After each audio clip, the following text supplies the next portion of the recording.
हमारे MP board के जितने भी बच्चे बिल्कुल घबराइए मत। आपसे वादा किया कि 4 तरह के पेपर दूंगा, प्रैक्टिस पेपर है, कोई रियल पेपर के लफड़े में मत पड़ो, प्रैक्टिस पेपर याद करो, मेरे द्वारा बताए जा रहे हैं। 4 है, गारंटेड है। आप तो एक बार देखोगे जिसमें समझ में जाएगा कितने इंपोर्टेंट है। देखो समय कम है, मोस्ट चीज यही पढ़नी पड़ेगी, फालतू चीजों में समय बर्बाद मत करो, इसलिए इन पेपरों को जरूर याद करके जाइएगा, है ना। धातु का परावैद्युतांक होता है तो अनंत हो गया, यहाँ पर पदार्थ हो जाएगा।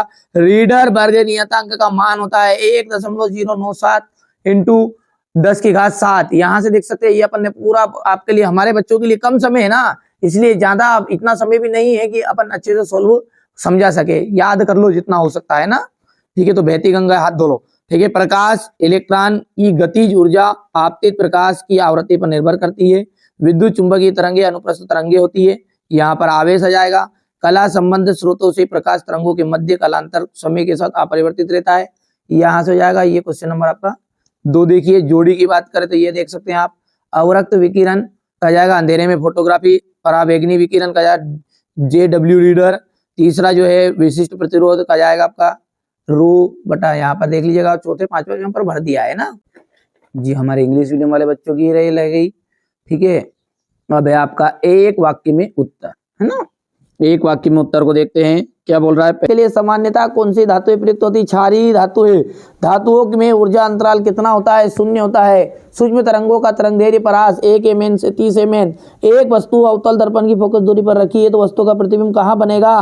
प्रतिबिंब बनेगा लेंस के प्रकाश केंद्र और फोकस के बीच में, ठीक है। यहां से बढ़िया से 100% गारंटेड है। 4 पेपर करोगे तो 70 में से 70 पाओगे, एक से कुछ नहीं होना जाना है, ठीक है। चलिए, हमारा जो उद्देश्य है, हमारा यही उद्देश्य है कि आप अच्छे अंक प्राप्त करें, बस इसी उद्देश्य के साथ हम कार्य कर रहे हैं। यहाँ से आप देख सकते हैं, इसके बाद में ये क्वेश्चन नंबर 6 से तो भाइयों पढ़ के ही जाना।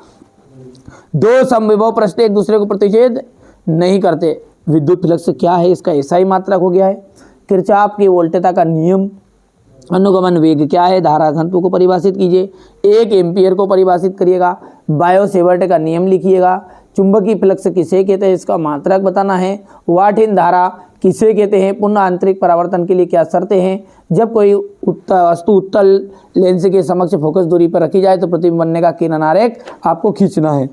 तापायनिक उत्सर्जन से आप क्या समझते हैं? प्रकाश विद्युत प्रभाव क्या है? नियम लिखिएगा। बोर के परमाणु मॉडल की कमियां लिखिए। रदरफोर्ड के परमाणु मॉडल क्या है?